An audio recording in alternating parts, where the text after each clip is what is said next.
ಅಗ್ರ ರಾಷ್ಟ್ರೀಯ ವಾರ್ತೆಗೆ ಸ್ವಾಗತ. ನಾನ್ ಶರ್ಮಿತಾ ಶೆಟ್ಟಿ. ಇವತ್ತಿನ ಅಗ್ರ ರಾಷ್ಟ್ರೀಯ ವಾರ್ತೆಯ ಟಾಪ್ ಸ್ಟೋರಿಯಲ್ಲಿ ಮಂಡ್ಯದಲ್ಲಿ ಪ್ರಚಾರದ ಅಖಾಡ ಹೇಗಿದೆ ನೋಡೋಣ. ಮಂಡ್ಯ ರಣಕಣ ದಿನೇ ದಿನೇ ಕಾವೇರ್ತಾನೆ ಇದೆ. 3 ದಿನಗಳಿಂದ ಜೋಡೆತ್ತುಗಳ ಅಬ್ಬರದ ಪ್ರಚಾರ ನಡೀತಿದೆ. ದರ್ಶನ್, ಯಶ್ ಆರ್ಭಟಕ್ಕೆ ಮೊದಲೆಲ್ಲ ಗರಂ ಗರಂ ಸ್ಟೇಟ್ಮೆಂಟ್ ಕೊಡ್ತಾ ಇದ್ದ ಜೆಡಿಎಸ್ ನಾಯಕರು ಈಗ ಸಾಕಪ್ಪಾ ಸಾಕು ಅಂತ ಸೈಲೆಂಟ್ ಆಗಿದ್ದಾರೆ. ಇದರ ಮಧ್ಯೆ ಜೈಕಾರ, ಹೂವಿನ ಹಾರ, ಆರತಿಯ ಸ್ವಾಗತ ಭರ್ಜರಿಯಾಗಿ ನಡೆಯಿತು.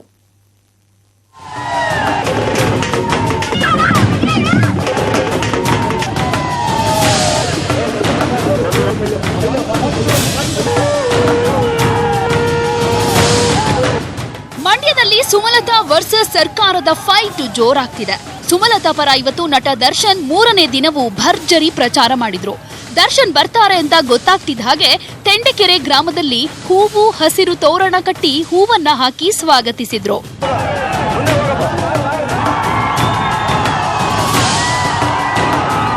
ಮುರುಕನಹಳ್ಳಿಯಲ್ಲಿ ದರ್ಶನ್ಗೆ ಬೃಹತ್ ಹೂವಿನ ಹಾರದ ಸ್ವಾಗತ ಕೊಟ್ರೆ, ಶಿಳ್ನೆರೆ ಗ್ರಾಮದಲ್ಲಿ ಬೃಹತ್ ಸೇಬಿನ ಹಾರ ಹಾಕಿ ಸ್ವಾಗತಿಸಿದ್ರು.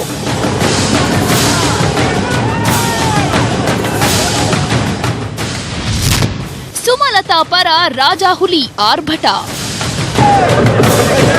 2ನೇ ದಿನ ಸುಮಲತಾ ಪರ ಯಶ್ ಪ್ರಚಾರ ಆರಂಭಿಸಿದ್ದು, ಶ್ರೀರಂಗಪಟ್ಟಣದಿಂದ ರಂಗಪಟ್ಟಣದ ರಂಗನಾಥನಿಗೆ ಪೂಜೆ ಸಲ್ಲಿಸಿ ಯಶ್ ಪ್ರಚಾರವನ್ನ ಆರಂಭಿಸಿದ್ರು.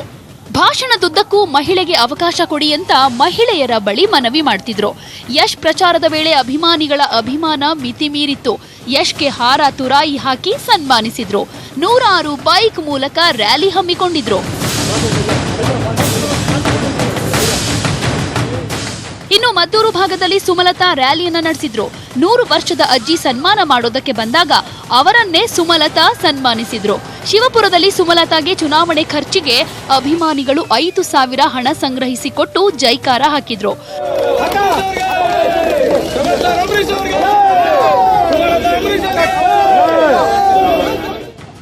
ಒಂದ್ ಕಡೆ ದರ್ಶನ್, ಇನ್ನೊಂದು ಕಡೆ ಯಶ್, ಮತ್ತೊಂದ್ ಕಡೆ ಸುಮಲತಾ ಪ್ರಚಾರದ ವೇಳೆ ಜೆಡಿಎಸ್ಗೆ ತಿರುಗೇಟು ಕೊಡ್ತಾನೆ ಇದ್ರು. 18ನೇ ತಾರೀಕು ಬರ್ತಿರೋ ಲೋಕಸಭಾ ಚುನಾವಣೆಯಲ್ಲಿ ಸ್ವತಂತ್ರ ಅಭ್ಯರ್ಥಿಯಾಗಿ ಸುಮಮ್ಮ ನಿಂತಿದ್ದಾರೆ. ಅವರ ಕ್ರಮ ಸಂಖ್ಯೆ ಬಂದು 20.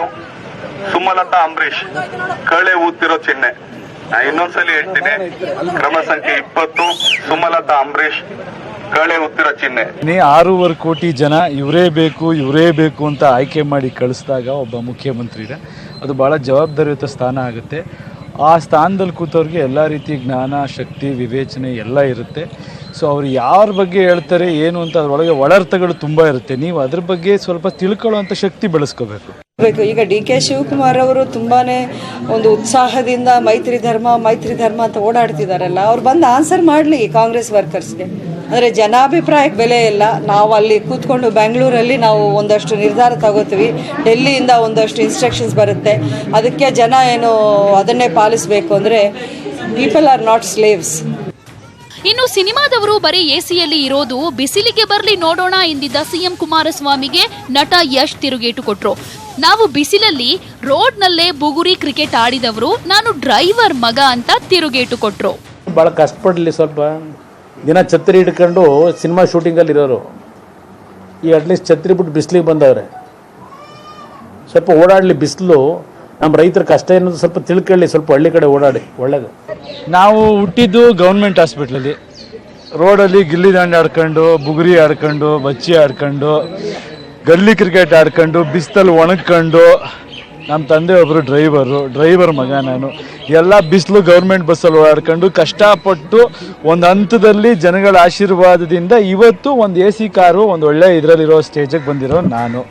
ಒಟ್ಟಾರೆ ಜೋಡೆತ್ತುಗಳ ಆರ್ಭಟ ಮಂಡ್ಯದಲ್ಲಿ ಬೇಸಿಗೆಯಲ್ಲೂ ಭರ್ಜರಿ ಮತ ಬಿತ್ತನೆಗೆ ಕೈ ಹಾಕಿವೆ. ಯಶ್, ದರ್ಶನ್ ಆರ್ಭಟ ನೋಡಿ ಜೆಡಿಎಸ್ ದಂಗಾಗಿ ಹೋಗಿದೆ. ಸುಮಲತಾ ಕೂಡ ಬಿಸಿಲು, ನೆರಳು, ಹಸಿವನ್ನೂ ಲೆಕ್ಕಿಸದೆ ಪ್ರಚಾರ ಮಾಡ್ತಿದ್ದಾರೆ. ಮಂಡ್ಯದಲ್ಲಿ ದರ್ಶನ್, ಯಶ್ಗೆ ಸಿಗ್ತಾ ಇರೋ ಸ್ವಾಗತ ನಿಜಕ್ಕೂ ನಿರೀಕ್ಷೆಗೂ ಮೀರಿದ್ದು. ಪುಟ್ಟಪ್ಪ ಮಂಜುನಾಥ್ ಜೊತೆ ರಾಘವೇಂದ್ರ ಗಂಜಾಂ, ನ್ಯೂಸ್ 18 ಕನ್ನಡ, ಮಂಡ್ಯ. ಇನ್ನು ಮಂಡ್ಯ ಅಖಾಡದಲ್ಲಿ ಇಲ್ಲಿವರೆಗೂ ಸ್ಟಾರ್ಸ್ ವರ್ಸಸ್ ಲೀಡರ್ಸ್ ಆಯಿತು. ಆದರೆ ಜನ ಏನಂತಾರೆ ಅನ್ನೋದು ಮುಖ್ಯ. ನಾಯಕರ ಮಾತಿಗೆ ನಾಯಕ ಪಟ್ಟ ಕೊಟ್ಟ ಜನ ಯಾವ ರೀತಿ ತಿರುಗೇಟನ್ನ ಕೊಟ್ಟಿದ್ದಾರೆ ಅಂತ ನಿಮ್ಮ ಮುಂದೆ ಇಡ್ತಾ ಇದ್ದೀವಿ ನೋಡಿ. ದಿನ ಬೆಳಗ್ಗೆ ಇದ್ರೆ ಮಾಧ್ಯಮಗಳು ತೆಗೆದುಬಿಟ್ರೆ ನಮ್ಮ ಎಲೆಕ್ಟ್ರಾನಿಕ್ ಮೀಡಿಯಾನ ಮಂಡ್ಯ ಜಿಲ್ಲೆಗೆ ಬಿಟ್ಟರೆ ಬೇರೆ ಇನ್ನೇನು ಸುದ್ದಿನೇ ಇಲ್ಲ. ಹಾಸನದವ್ರು ಹುಟ್ಟಿಲ್ಲ, ಮಂಡ್ಯದವ್ರು ಹುಟ್ಟಿಲ್ಲ, ಮಂಡ್ಯದವ್ರಿಗೆ ಓಟ್ ಹಾಕೋದು. ಬಾವುಟ ಇವತ್ತು ನಿಂತು ಹೋಗುತ್ತೆ. ನಿನ್ನೆ ಆಗಲೇ ಸಹ ಎಲ್ಲ ಕಾಂಗ್ರೆಸ್ ಪಕ್ಷದ ಮುಖಂಡರು ಜಿಲ್ಲಾಧ್ಯಕ್ಷರ ನೇತೃತ್ವದಲ್ಲಿ ಸಭೆ ಮಾಡಿ ಕಂಪ್ಲೇಂಟ್ ಕೊಟ್ಟು ಪೊಲೀಸ್ ಕಂಪ್ಲೇಂಟು ಆಗಿದೆ. ಇನ್ನು ಮುಂದೆ ಯಾವುದೇ ಕಾರಣಕ್ಕೂ ಆ ಥರ ನಡವಳಿಕೆಗಳು ಮಾಡಲಿಕ್ಕೆ ಕೊಡೋದು ಸ್ವಾಭಿಮಾನದ ಪ್ರಶ್ನೆ. ಆದ್ದರಿಂದ ಸುಮಲತವ್ರಿಗೆ ನಾವೆಲ್ಲರೂ ಶ್ರೀರಂಗಪಟ್ಟಣದಲ್ಲಿ ಎಲ್ಲ ಕಾಂಗ್ರೆಸ್ ಕರ್ತರು ಸುಮಲತವ್ರಿಗೆ ನಾವು ಬೆಂಬಲ ಸೂಚಿಸ್ತೀವಿ. ಸಮ್ಮಿಶ್ರ ಸರ್ಕಾರ ಮೈತ್ರಿ ಧರ್ಮನ ನಾವೆಲ್ಲರೂ ಪಾಲಿಸಬೇಕು ಅಂತಕ್ಕಂಥ ನಿರ್ಣಯ ಮಾಡಿದರೆ ಇವತ್ತಿಂದ ಕಾಂಗ್ರೆಸ್ನವರ ಜವಾಬ್ದಾರಿ ಎಷ್ಟು ಚೆನ್ನಾಗಿ ಈ ಚುನಾವಣೆಯಲ್ಲಿ ಮೈತ್ರಿ ಅಭ್ಯರ್ಥಿ ಪರವಾಗಿ ನಡೀತಿದೆ ಅಂತಕ್ಕಂಥದ್ದನ್ನು ನೀವೇ ನೋಡ್ತೀವಿ. ಇವತ್ತು ಮೈತ್ರಿ ಮಾಡ್ಕೊಂಡು ನಮ್ಮನ್ನೆಲ್ಲ ಹೋರಾಡಿ ಅಂತ ಕೇಳಂತ ಕಾಂಗ್ರೆಸ್ ನಾಯಕರುಗಳು ನಾವು ಸೋತಂತಾಗ ನಮ್ಗೆ ಧೈರ್ಯ ತುಂಬಕ್ಕೆ ಯಾರು ಬಂದಿದ್ರು, ಎಲ್ಲೋಗಿದ್ರು ಕಾಂಗ್ರೆಸ್ ನಾಯಕರುಗಳು? ಯಾರನ್ನ ಕೇಳಿ ಇವತ್ತು ಅವರು ಮೈತ್ರಿ ಮಾಡ್ತಾರೆ? ಪಕ್ಷದ ಪರವಾಗಿ ಕೆಲಸ ಮಾಡಬೇಕು ಅಂತ ಸೂಚನೆ ಕೊಟ್ಟಿದ್ದಾರೆ. ಇವತ್ತಿಂದ ಎಲ್ಲ ಸರಿ ಹೋಗುತ್ತೆ ಅಂತಕ್ಕಂಥ ಒಂದು ವಿಶ್ವಾಸದಲ್ಲಿ ನಾವೆಲ್ಲ ಇದೀವಿ. 100% ಭಾಗ ನಮ್ಗೆ ಬರ್ತಾರೆ ಅಂತಕ್ಕಂಥ ವಿಶ್ವಾಸ ಇದೆ. ಸರ್, ಯಾವುದೇ ಕಾರಣಕ್ಕೂ ಕುಮಾರಸ್ವಾಮಿ ಮಗ ಗೆಲ್ಲೋದಿಲ್ಲ. ಸುಮಲತಾ ಅಂಬರೀಶ್ ಅವರು 100% ಭಾಗ ಗೆಲ್ತಾರೆ. ನಿಖಿಲ್ ಅವ್ರಿಗೆ ಏನೈತೆ? ನಿಖಿಲ್ ಅವರು ಪಕ್ಷಕ್ಕೋಸ್ಕರ ಏನ್ ದುಡ್ದವ್ರೆ? ನಾಯ್ಡುಗಳು ಭಯನ ಮಂಡ್ಯ ಜಿಲ್ಲೆ ಬೆಂಗಳೂರಲ್ಲೆಲ್ಲ ವರ್ಷ ಹೋಗ್ತಿದ್ದ ನಾಯ್ಡು. ಯಾವ ರಾಘವೇಂದ್ರ ಗೌಡ ಇಲ್ಲ, ಯಾವ ಮಂಡ್ಯದ ಗೌಡ ಇಲ್ಲ, ಎಲ್ಲ ಗೌಡರು. ಇವತ್ತು ಸುಮಲತಾ ಅವರು ಎಲ್ಲಿಂದನೋ ಬಂದಿರಬಹುದು, ಆದ್ರೆ ಮಳವಳ್ಳಿ ಹುಚ್ಚೇಗೌಡರಿಗೆ ಸೊಸೆ ಆಗಿರೋದು ಶಿವರಾಮೇಗೌಡನ ಮಗಳು ತರ ಬೇರೆ ಯಾರೋ ಗುಜರಾತಿ ಅವ್ನಿಗೆ ಸೊಸೆ ಆಗಿಲ್ಲ. ನಾನು ಅಂಬರೀಶ್ ಹತ್ರ ಹೋಗಿದ್ದೆ. ನೋಡಯ್ಯ ಅಂಬರೀಶ್, ಮಂಡ್ಯ ಜಿಲ್ಲೆಗೆ 1 ಲಕ್ಷ ಮನೆ ಕೊಡು, ಇದನ್ನ 3 ಸಾರಿ ಗೆಲ್ತವ್ರೆ ಅಂಬರೀಶ್. ಹೇಳ್ಬಿಟ್ಟೆ ನಾನು ಅಲ್ಲಿ ಕೂತ್ಕೊಂಡಿರೋರಿಗೆ ಅಧಿಕಾರಿಗಳು ಗೊತ್ತಿಲ್ಲ, ನನಗೆ ಗೊತ್ತು. ಆದ್ರೆ ಹಿಂದೆ ಮಾಡಿರೋದು ತೀರಿಸ್ತಾ ಇದ್ದೀನಿ, ನಿಮಗೆ ಮನೆಯಿಂದ ತೀರಿಸಿಲ್ಲ. ಎಲ್ಲಾರು ಶಿವರಾಮೇಗೌಡ ಮಾತಾಡ್ತಾನೆ ಅಂಬರೀಶ್ ಅಣ್ಣಂಗೆ ಏನ್ ದಾನ ಧರ್ಮ ಮಾಡೋನೆ ಅಂತ. MP ಎಲೆಕ್ಷನ್ ಇವನು ಯೋಗ್ಯತೆಗೆ 3 ತಿಂಗಳಿಗೆ MP ಆಗಕ್ಕೆ ಹೋಗೋನು. ಇವನು ತಾಕತ್ತಿದ್ರೆ ನಿತ್ಕೋಬೇಕಾಯ್ತು ಈ ಸಲ. ಅವನು ಕೇಳಿದ್ರಲ್ಲ, ಸಚಿವ ಪುಟ್ಟರಾಜು ಕಾಂಗ್ರೆಸ್ನವರು ಸುಮಲತಾ ಪ್ರಚಾರದಲ್ಲಿ ಕಾಂಗ್ರೆಸ್ ಬಾವುಟ ಹಾರಿಸಿದ್ರೆ ಕಂಪ್ಲೇಂಟ್ ಕೊಡ್ತೀವಿ ಎಂದಿದ್ದಕ್ಕೆ ಜನ ಸುಮಲತಾ, ದರ್ಶನ್, ಯಶ್ ಪ್ರಚಾರದ ವೇಳೆ ಕಾಂಗ್ರೆಸ್ ಬಾವುಟ ಹಾರಿಸಿ ಏನ್ ಮಾಡ್ಕೋತಿರೋ ಮಾಡ್ಕೊಳ್ಳಿ ಅಂತ ತಿರುಗೇಟ್ ಕೊಟ್ರು. ಜೊತೆಗೆ ಶಿವರಾಮೇಗೌಡರಿಗೂ ತರಾಟೆ ತೆಗೆದುಕೊಂಡ್ರು. ಕ್ರಮ ಸಂಖ್ಯೆ 20 ನಿಖಿಲ್ಗೆ ಆಪತ್ತು ಅಂತ ಘೋಷಣೆಯನ್ನೂ ಕೂಗಿದ್ರು.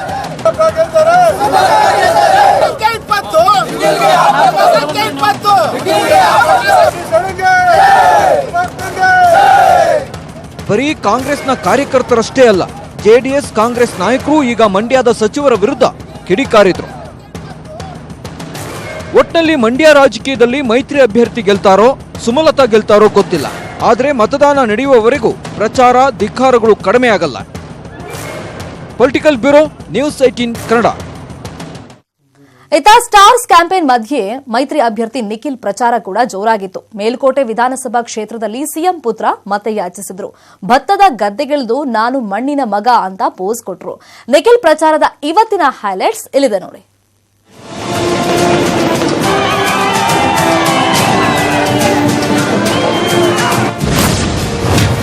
ಸಕ್ಕರೆ ನಾಡಿನಲ್ಲಿ ಜಾಗ್ವಾರ್ ಹವಾ ಜೋರು. ಮೇಲುಕೋಟೆಯಲ್ಲಿ ನಿಖಿಲ್ ಕ್ಯಾಂಪೇನ್.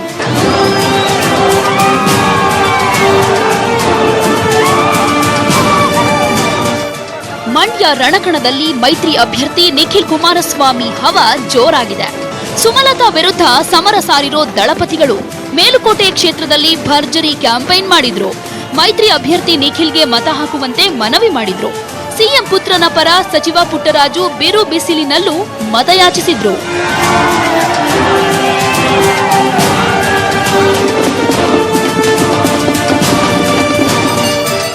ಮಂಡ್ಯದ ಪೇಟೆ ಬೀದಿಯಲ್ಲಿರುವ ಲಕ್ಷ್ಮೀ ಜನಾರ್ದನ ಸ್ವಾಮಿಗೆ ಪೂಜೆ ಸಲ್ಲಿಸಿ ನಿಖಿಲ್ ಪ್ರಚಾರ ಶುರು ಮಾಡಿದ್ರು.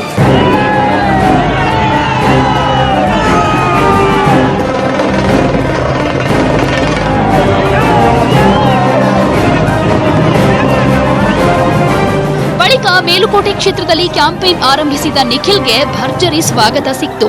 ಜೆಡಿಎಸ್ ಕಾರ್ಯಕರ್ತರು ನಿಖಿಲ್ ಮೇಲೆ ಹೂವಿನ ಮಳೆ ಸುರಿಸಿದ್ರು. ಈ ವೇಳೆ ಮಾತನಾಡಿದ ಪುಟ್ಟರಾಜು, ಸುಮಲತಾ ಪ್ರಚಾರದಲ್ಲಿ ಕಾಂಗ್ರೆಸ್ ಬಾವುಟ ಹಾರೋದು ನಿಲ್ಲುತ್ತೆ, ಈ ಬಗ್ಗೆ ಸಮನ್ವಯ ಸಮಿತಿಯಲ್ಲಿ ಮಾತುಕತೆ ಆಗಿದೆ ಅಂತ ಹೇಳಿದ್ರು.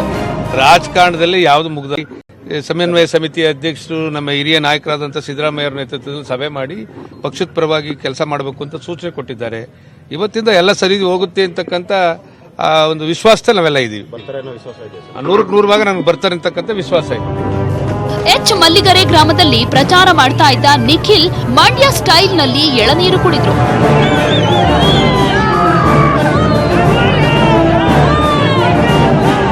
ಜೊತೆಗೆ ಅಜ್ಜಿಯ ಕಾಲಿಗೆ ಬಿದ್ದು ಆಶೀರ್ವಾದವನ್ನ ಪಡೆದ್ರು. ಹೊಳಲು ಗ್ರಾಮದಲ್ಲಿ ಪ್ರಚಾರ ಮಾಡ್ತಾ ಇದ್ದ ವೇಳೆ ಟೀ ಅಂಗಡಿಗೆ ತೆರಳಿದ್ದ ನಿಖಿಲ್ ಪ್ಲಾಸ್ಟಿಕ್ ಲೋಟದಲ್ಲಿ ಟೀ ಕುಡಿದ್ರು. ಅಭಿಮಾನಿಗಳು ತಂದಿದ್ದ ಕೇಕ್ ಕಟ್ ಮಾಡಿದ್ರು.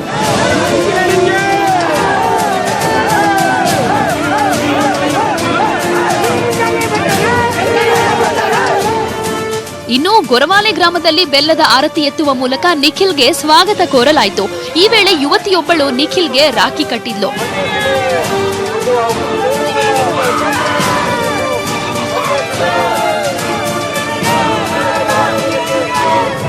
ಇನ್ನು ಸನ್ಮಾನ ಮಾಡಲು ಬಂದ ವೃದ್ಧರೊಬ್ಬರಿಗೆ ನಿಖಿಲ್ ಸನ್ಮಾನ ಮಾಡಿದ್ರು.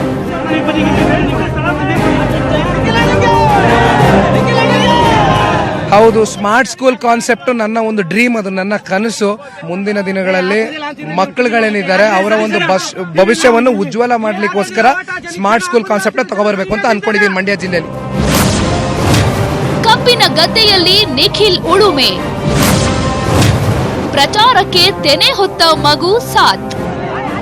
ಮಲ್ಲನಾಯಕನ ಕಟ್ಟೆಯಲ್ಲಿ ಪ್ರಚಾರ ಮಾಡಿದ ನಿಖಿಲ್ ಕಬ್ಬಿನ ಗದ್ದೆಗಿಳಿದು ಉಳುಮೆ ಮಾಡಿದ್ರು. ಈ ವೇಳೆ ಊರಿನ ಜನರು ನಿಖಿಲ್ಗೆ ಸಾಥ್ ಕೊಟ್ರು.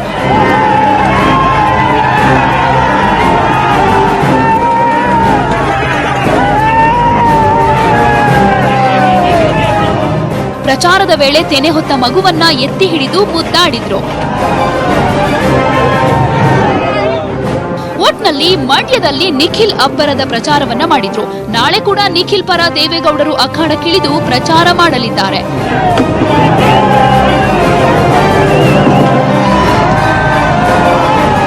Bureau report, news 18 Kannada. ಇನ್ನು ಲೋಕ ಮಹಾಸಮರದ 2ನೇ ಹಂತದ ಎಲೆಕ್ಷನ್ಗೆ ನಾಮಪತ್ರ ಸಲ್ಲಿಕೆ ಭರಾಟೆ ಜೋರಾಗಿದೆ. ನಾಮಿನೇಷನ್ ಸಲ್ಲಿಕೆಗೆ ನಾಳೆ ಕೊನೆ ದಿನವಾಗಿದ್ದು, ಇವತ್ತು ಮೂರೂ ಪಕ್ಷಗಳ ಅಭ್ಯರ್ಥಿಗಳು ಭರ್ಜರಿ ಶಕ್ತಿ ಪ್ರದರ್ಶನ ಮಾಡುವ ಮೂಲಕ ನಾಮಿನೇಷನ್ ಹಾಕಿದರು. 2ನೇ ಹಂತದ ನಾಮಪತ್ರ ಸಲ್ಲಿಕೆ ಭರ್ಜರಿ.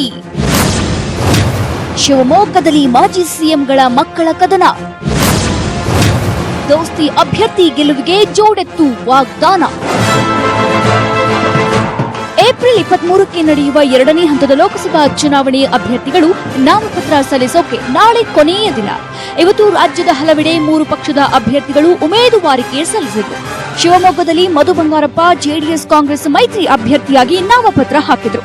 ಮಧುಗೆ ರಾಜಕೀಯದ ಜೋಡಿ ಎತ್ತುಗಳಾದ ಸಿಎಂ ಕುಮಾರಸ್ವಾಮಿ ಹಾಗೂ ಸಚಿವ ಡಿಕೆ ಶಿವಕುಮಾರ್ ಸಾಥ್ ಕೊಟ್ಟರು. ಮಧು ಬಂಗಾರಪ್ಪ ಈ ಸಲ ಗೆದ್ದೇ ಗೆಲ್ತಾರೆ ಅಂತ ಭರವಸೆ ವ್ಯಕ್ತಪಡಿಸಿದ್ರು.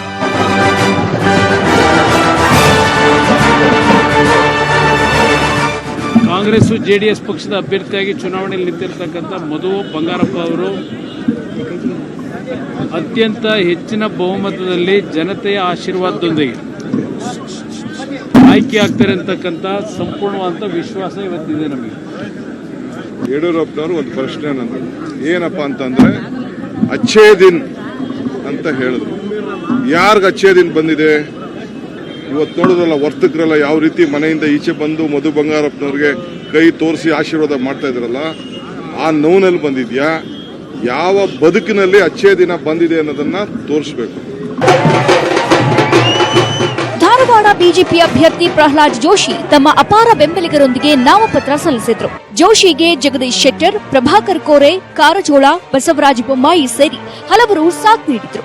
ಕೊಪ್ಪಳ ಲೋಕಸಭಾ ಕ್ಷೇತ್ರದಲ್ಲಿ ಬಿಜೆಪಿ ಅಭ್ಯರ್ಥಿ ಹಾಲಿ ಸಂಸದ ಕರಡಿ ಸಂಗಣ್ಣ ನಾಮಪತ್ರ ಸಲ್ಲಿಸಿದ್ರು. ಕೊಪ್ಪಳ ಗವಿಮಠದಿಂದ ಆರಂಭಗೊಂಡ ಬಿಜೆಪಿ ರ್ಯಾಲಿಗೆ ಶಾಸಕ ಬಿ ಶ್ರೀರಾಮುಲು, ಲಕ್ಷ್ಮಣ ಸವದಿ ಸೇರಿದಂತೆ ಜಿಲ್ಲೆಯ ಬಿಜೆಪಿ ಶಾಸಕರು ಕರಡಿ ಸಂಗಣ್ಣಗೆ ಸಾಥ್ ನೀಡಿದ್ರು. ಚಿಕ್ಕೋಡಿ ಲೋಕಸಭೆಗೆ ಕಾಂಗ್ರೆಸ್ ಮತ್ತು ಬಿಜೆಪಿ ಅಭ್ಯರ್ಥಿಗಳು ಇಂದು ನಾಮಪತ್ರ ಸಲ್ಲಿಸಿದ್ರು. ಮೊದಲು ಬಿಜೆಪಿಯಿಂದ ಅಣ್ಣಾ ಸಾಹೇಬ್ ಜೊಲ್ಲೆ ತಮ್ಮ ಉಮೇದುವಾರಿಕೆ ಸಲ್ಲಿಸಿದ್ರೆ, ಕಾಂಗ್ರೆಸ್ನಿಂದ ಪ್ರಕಾಶ್ ಹುಕ್ಕೇರಿ ತಮ್ಮ ಉಮೇದುವಾರಿಕೆ ಸಲ್ಲಿಸಿದ್ರು. ಎರಡೂ ಪಕ್ಷದ ಅಭ್ಯರ್ಥಿಗಳ ಪರವಾಗಿ ಜಿಲ್ಲೆಯ ಶಾಸಕರಾದ ಕಾಂಗ್ರೆಸ್ನಿಂದ ಸಚಿವ ಸತೀಶ್ ಜಾರಕಿಹೊಳಿ, ಲಕ್ಷ್ಮೀ ಹೆಬ್ಬಾಳ್ಕರ್, ಅಂಜಲಿ ನಿಂಬಾಳ್ಕರ್, ಮಹೇಶ್ ಕುಮಟಳ್ಳಿ ಸಾಥ್ ನೀಡಿದ್ರೆ, ಬಿಜೆಪಿಯ ಕೆಎಸ್ ಈಶ್ವರಪ್ಪ, ಮಹಾಂತೇಶ್ ಕವಟಗಿಮಠ, ಉಮೇಶ್ ಕತ್ತಿ, ದುರ್ಯೋಧನ ಐಹೊಳೆ, ಪಿ ರಾಜೀವ್ ಶಶಿಕಲಾ ಜೊಲ್ಲೆ ಭಾಗಿಯಾಗಿದ್ರು. ಉತ್ತರ ಕನ್ನಡದ ಬಿಜೆಪಿ ಅಭ್ಯರ್ಥಿಯಾಗಿ ಹಾಲಿ ಸಂಸದ ಕೇಂದ್ರ ಸಚಿವ ಅನಂತ್ ಕುಮಾರ್ ಹೆಗಡೆ ಇವತ್ತು ಕಾರವಾರದ ಜಿಲ್ಲಾಧಿಕಾರಿ ಕಚೇರಿಯಲ್ಲಿ 2ನೇ ಬಾರಿಗೆ ನಾಮಪತ್ರ ಸಲ್ಲಿಸಿದ್ರು.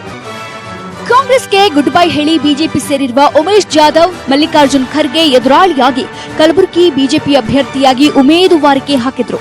ಈ ವೇಳೆ ಭರ್ಜರಿ ರೋಡ್ ಶೋ ಕೂಡ ನಡೆಯಿತು. ಇದೇ ವೇಳೆ ರಾಜ್ಯ ಸರ್ಕಾರದ ಮುಖ್ಯ ಕಾರ್ಯದರ್ಶಿಯಾಗಿದ್ದ ರತ್ನಪ್ರಭಾ ಬಿಜೆಪಿ ಸೇರ್ಪಡೆಯಾದ್ರೆ. Bureau report, news 18 Kannada. ಪ್ರಧಾನಿ ಮೋದಿ ಇವತ್ತು ಪಶ್ಚಿಮ ಬಂಗಾಳದ ಕೋಲ್ಕತ್ತಾದಲ್ಲಿ ರಣಕಹಳಿಯನ್ನ ಮೊಳಗಿಸಿದ್ರು. ದೀದಿ ಊರಲ್ಲಿ ಕಮಲ ಅರಳಿಸೋಕೆ ಹೊರಟ ಮೋದಿಗೆ ಸ್ಪೀಡ್ ಬ್ರೇಕರ್ ಅಡ್ಡಿಯಾಯಿತು. ಇನ್ನೊಂದು ಕಡೆ ಬಿಜೆಪಿ ಪಡೆ ಮೇಲೆ ಹಲ್ಲೆ ಕೂಡ ನಡೆಯಿತು. ದೀದಿ ನಾಡಲ್ಲಿ ಮೋದಿ ರಣಕಹಳೆ, ಸ್ಪೀಡ್ ಬ್ರೇಕರ್ ಸಿಎಂ ಎಂದು ಲೇವಡಿ. ಹೇಳಿ ಕೇಳಿ ಪಶ್ಚಿಮ ಬಂಗಾಳ ಮಮತಾ ಬ್ಯಾನರ್ಜಿಯ ಭದ್ರಕೋಟೆ.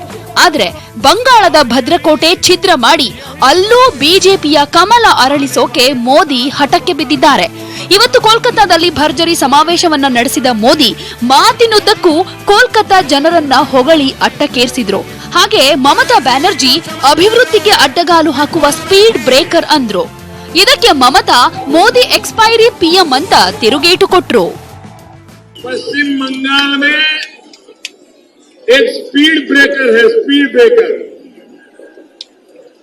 इस स्पीड ब्रेकर को यहां के लोग दीदी के नाम से जानते हैं। प्रधानमंत्री बाबू माने एक्सपायरी बाबू माने प्रधानमंत्री हिसेबे एक्सपायरी बाबू এবার থেকে আমি আপনাকে প্রধানমন্ত্রী বলবো না, কারণ তার গভর্নমেন্টে এক্সপায়ারি হয়ে গেছে। ದೀದಿ ಪರ ನಿಂತ ದೇವೇಗೌಡ ಸಿಎಂ, ಮೋದಿ ವಿರುದ್ಧ ಜೆಡಿಎಸ್ ವಾಗ್ದಾಳಿ. ಒಂದ್ ಕಡೆ ಮೋದಿ ರ್ಯಾಲಿ ಮೇಲೆ ರ್ಯಾಲಿ ಮಾಡ್ತಾ ಇದ್ದು ಏಪ್ರಿಲ್ 8ಕ್ಕೂ ಕರ್ನಾಟಕಕ್ಕೆ ಕಾಲಿಡ್ತಿದ್ದಾರೆ. ಇದರಿಂದ ಜೆಡಿಎಸ್ ನಾಯಕರು ಕೆರಳಿ ಕೆಂಡವಾಗಿದ್ದು ಸಿಎಂ ಕುಮಾರಸ್ವಾಮಿ, ದೇವೇಗೌಡ ಮೋದಿ ವಿರುದ್ಧ ಗುಡುಗಿದ್ರು. ಜೈ ಕಿಸಾನ್ ಜೈ ಜವಾನ್ ಹೇಳಿದವರು ಯಾರು? ಏನು ಬಿಜೆಪಿ ನರೇಂದ್ರ ಮೋದಿ ಬಂದಿದ್ರಾಗ? ಲಾಲ್ ಬಹದ್ದೂರ್ ಶಾಸ್ತ್ರಿ ತಂದಂಥ ಘೋಷಣೆ ಅದು. ಇವರು ಎಷ್ಟರ ಮಟ್ಟಿಗೆ ಯಾರ್ಯಾರನ್ನ ಯಾವಾಗ ಬೇಕಾದರೂ ದುರುಪಯೋಗ ಪಡಿಸ್ಕೊಂಡು ಯಾರನ್ನು ಬೇಕಾದರೂ ಇವತ್ತು ಅನಾಥರನ್ನು ಮಾಡಿ ಆ ಕುಟುಂಬಗಳನ್ನು ಅವರ ಸ್ವಾರ್ಥದ ರಾಜಕಾರಣಕ್ಕೆ ಇವತ್ತು ಹಲವಾರು ಕುಟುಂಬಗಳನ್ನು ಬೀದಿ ಪಾಲು ಮಾಡ್ತಾರೆ. ಇದಕ್ಕಿಂತಲೂ ನಿಮಗೆ ಉದಾಹರಣೆ ಬೇಕಿಲ್ಲ ಅನ್ನೋದು ನನ್ನ ಅಭಿಪ್ರಾಯ. ಈ ಮಧ್ಯೆ ಕರ್ನಾಟಕದಲ್ಲಿ, ಅದರಲ್ಲೂ ದೋಸ್ತಿ ನಾಯಕ ಆತ್ಮಾನಂದ ಮನೆ ಮೇಲೆ ಇವತ್ತು ಮತ್ತೆ ಐಟಿ ಅಧಿಕಾರಿಗಳು ದಾಳಿ ಮಾಡಿದ್ದು, ಇದು ಬಿಜೆಪಿಯವರೇ ಮಾಡಿಸಿರೋ ದಾಳಿ ಅನ್ನೋದು ಕುಮಾರಸ್ವಾಮಿ, ಡಿಕೆ ಶಿವಕುಮಾರ್ ಆರೋಪ. ಒಂದು ದಿನ ಒಂದು ಬಿಜೆಪಿಯ ಕಾರ್ಯಕರ್ತರು, ಮುಖಂಡರುಗಳು ನಾವು ಪಟ್ಟಿ ಕೊಡ್ತೀವಿ, ಎಲ್ಲ ಅವ್ರ ಮನೆಗೆ ಹೋಗಿ ಬರ್ಲಿ, ಇಲ್ಲ ಆಯ್ತಲ್ಲ 2 ಕೋಟಿ ರೂಪಾಯಿ ದುಡ್ಡು ಸಿಕ್ತಲ್ಲ, ಯಾಕಿನ್ನ ಕೇಸ್ ಹಾಕ್ಲಿಲ್ಲ, ಯಾಕೆ ಈಚೆ ತರಲಿಲ್ಲ, ಇವೆಲ್ಲ ನಾವು ಬಿಡಿಸಿ ಬಿಡಿಸಿ ಬಿಡಿಸಿ ಹೇಳೋದು ಬೇಡ. ಒಟ್ನಲ್ಲಿ ಮೋದಿ ಮಾಡ್ತಾ ಇರೋ ಚುನಾವಣಾ ಪ್ರಚಾರ, ಸಮಾವೇಶ, ರ್ಯಾಲಿಗಳು ಬಿಜೆಪಿಯ ಬಲ ಹೆಚ್ಚಿಸ್ತಿದ್ರೆ ವಿರೋಧ ಪಕ್ಷಗಳ ನಿದ್ದೆಗೆಡಿಸ್ತಿದೆ. Bureau report, news 18 Kannada. Congress ಅಧ್ಯಕ್ಷ ರಾಹುಲ್ ಗಾಂಧಿ ನಾಳೆ ಕೇರಳದ ವಯನಾಡಿನಲ್ಲಿ ಕಾಂಗ್ರೆಸ್ ಅಭ್ಯರ್ಥಿಯಾಗಿ ನಾಮಪತ್ರವನ್ನ ಸಲ್ಲಿಸಲಿದ್ದಾರೆ. ನಾಳೆ ಬೆಳಗ್ಗೆ ರಾಹುಲ್ ಗಾಂಧಿಗೆ ಪ್ರಿಯಾಂಕಾ ವಾದ್ರಾ ಕೂಡ ಸಾಥ್ ನೀಡಲಿದ್ದಾರೆ. ಅಮೇಥಿಯಲ್ಲಿ ಸೋಲಿನ ಭಯದಿಂದ ರಾಹುಲ್ ಗಾಂಧಿ ವಯನಾಡಿಗೆ ಹೋಗಿದ್ದಾರೆ ಅಂತ ಬಿಜೆಪಿ ಆರೋಪ ಮಾಡ್ತಾ ಇದೆ. ಈ ಮಧ್ಯೆ ಎಲ್ಲದಕ್ಕೂ ಉತ್ತರ ಕೊಡೋಕೆ ನಾಳೆ ಕಾಂಗ್ರೆಸ್ ದೇಶದ 22 ಕಡೆ ಏಕಕಾಲಕ್ಕೆ ಮಹಾ ಸುದ್ದಿಗೋಷ್ಠಿಯನ್ನ ಹಮ್ಮಿಕೊಂಡಿದೆ. ಕರ್ನಾಟಕದಲ್ಲಿ ನಾಳೆ ಕಪಿಲ್ ಸಿಬಲ್ ಮಾತನಾಡಲಿದ್ದಾರೆ. ಕ್ಯಾಂಡಿಡೇಟ್ ಬಲು ದುಬಾರಿ, ಇವನ ಬಳಿ ಇರೋ ಆಸ್ತಿ ಕೇಳಿದ್ರೆ ಎಲ್ಲರೂ ಬೆಚ್ಚಿ ಬೀಳದೆ ಇರೋಕೆ ಚಾನ್ಸೇ ಇಲ್ಲ. ತಮಿಳುನಾಡಿನಲ್ಲಿ ನಡೀತಾ ಇರೋ ವಿಧಾನಸಭೆ ಬೈ ಎಲೆಕ್ಷನ್ ನಲ್ಲಿ ಇವನೇ ದುಬಾರಿ ಅಭ್ಯರ್ಥಿ. ಶ್ರೀ ಪೆರಂಬೂರು ಕ್ಷೇತ್ರಕ್ಕೆ ನಡೀತಾ ಇರೋ ಬೈ ಎಲೆಕ್ಷನ್ಗೆ ಇವನು ಪಕ್ಷೇತರ ಅಭ್ಯರ್ಥಿ. ಮೋಹನ್ ರಾಜ್ ಅಫಿಡವಿಟ್ ನಲ್ಲಿರೋ ಆಸ್ತಿ ನೋಡಿದ್ರೆ ಎಲ್ಲರೂ ಬೆರಗಾಗ್ತಾರೆ. ಮೋಹನ್ ರಾಜ್ ಬಳಿ ಬರೋಬ್ಬರಿ 1,76,000 ಕೋಟಿ ನಗದು ಕೈಯಲ್ಲಿದೆಯಂತೆ. ಅಷ್ಟೇ ಅಲ್ಲ, ವಿಶ್ವ ಬ್ಯಾಂಕ್ ಕೂಡ ಈ ಪುಣ್ಯಾತ್ಮನಿಗೆ ಸಾಲ ಕೊಟ್ಟಿದೆ. ವಿಶ್ವ ಬ್ಯಾಂಕ್ನಿಂದ 4 ಲಕ್ಷ ಕೋಟಿ ಸಾಲ ಪಡೆದಿರೋದಾಗಿ ಅಫಿಡವಿಟ್ನಲ್ಲಿ ಉಲ್ಲೇಖಿಸಿದ್ದಾನೆ. ಇಷ್ಟೆಲ್ಲ ಆಸ್ತಿರೋ ಪುಣ್ಯಾತ್ಮ ಅಫಿಡವಿಟ್ ಪೇಪರ್ ಖರೀದಿ ಮಾಡಿರೋದು ಬರೀ 20 ರೂಪಾಯಿದು. ಇದು ಇವತ್ತಿನ ಅಗ್ರ ರಾಷ್ಟ್ರೀಯ ವಾರ್ತೆ. ಇದೀಗ ಚಾರು ಲತಾ ಭೂತ ವಿಶೇಷ ಕಾರ್ಯಕ್ರಮ ಪ್ರಸಾರವಾಗುತ್ತೆ. ನೋಡ್ತಾರೆ ನ್ಯೂಸ್ 18 ಕನ್ನಡ. ಜಾಲ ನಮ್ಮದು, ಬಲ ನಿಮ್ಮದು.